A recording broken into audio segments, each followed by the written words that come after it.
Hello, Steve White, TrekBoy89 for SteveArts89. Well, TrekMovie.com has printed some comments from the creators of the new half-hour Star Trek sitcom.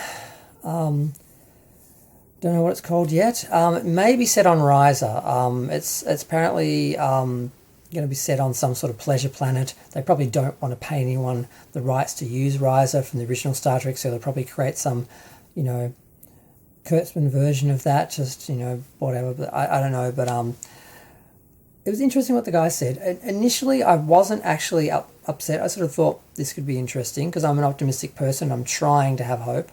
The guy's name is Justin, I think it's Simeon. I'm not sure how to pronounce his name. I probably got it wrong.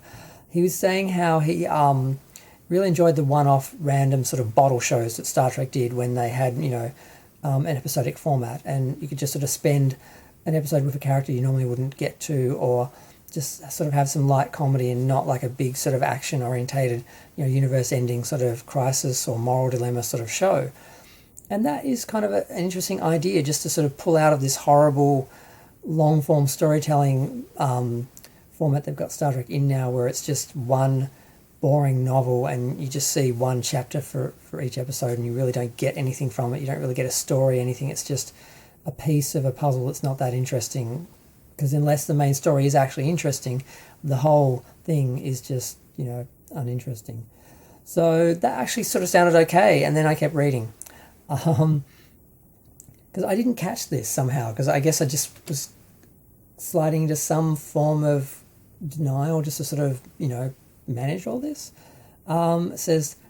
It says Federation outsiders serving on a gleaming resort planet find out their day-to-day exploits are being broadcast to the entire quadrant. Now, I did process this on some level, but then they started talking about it being in the format of The Office or Parks and Recreation, which is where it's a mockumentary and there's a cameraman walking around there. People are always talking to the camera and there is no fourth wall. It's like a reality show, but it's a fake reality show, a mockumentary. It's just awful. It kind of worked with The Office on one level, because The Office was a one-off, but trying to make Star Trek into The Office, oh my God, these people, why I'm like, no. It's just so many levels of stupid I couldn't comprehend or predict. It's impossible to anticipate this kind of horror. But that's apparently what they want to do now. They want to make Star Trek into The Office.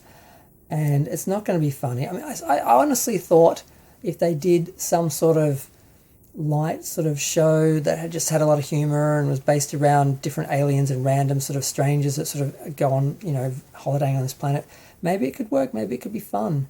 But they're going to try for this over-the-top, slapstick, sitcom, mockumentary style where they talk to the camera and, they think they're so clever and they're winking at the camera and you're supposed to laugh at this point because, you're supposed to know the joke they're in on. It's just, oh God, it's just going to be so bad. And I just can't believe they're doing this. But, so even when I heard this, I knew it was bad, but I still, in my head, imagined a way to do this that it wasn't totally cringe and abominable.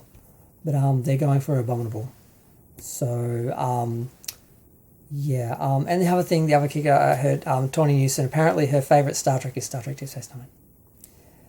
Star Trek Deep Space Nine is the least Star Trek of all the Star Treks. It's the anti-Star Trek Star Trek. They deliberately tried to make a non-Star Trek anti-Next Generation show when they made that show. That's why they put it on a space station, not a ship.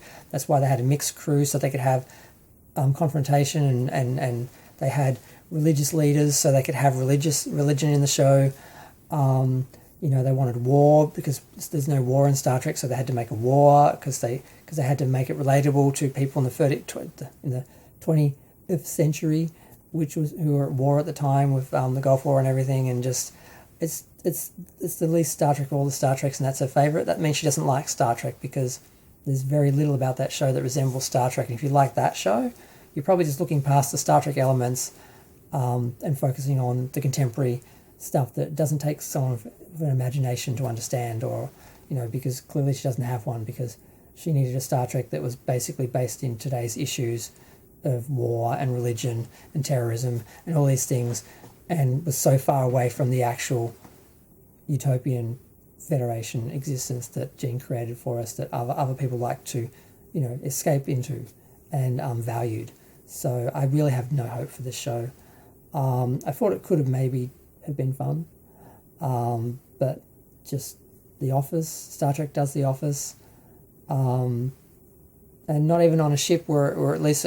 See, I can think of better ways to do this. Most fans, and that's not saying anything good about me, most fans could think of better ways to do this than these people, because they don't understand Star Trek. They don't think in terms of a Star Trek show. They just think in terms of conventional, generic television, and they're just using the IP. It's just...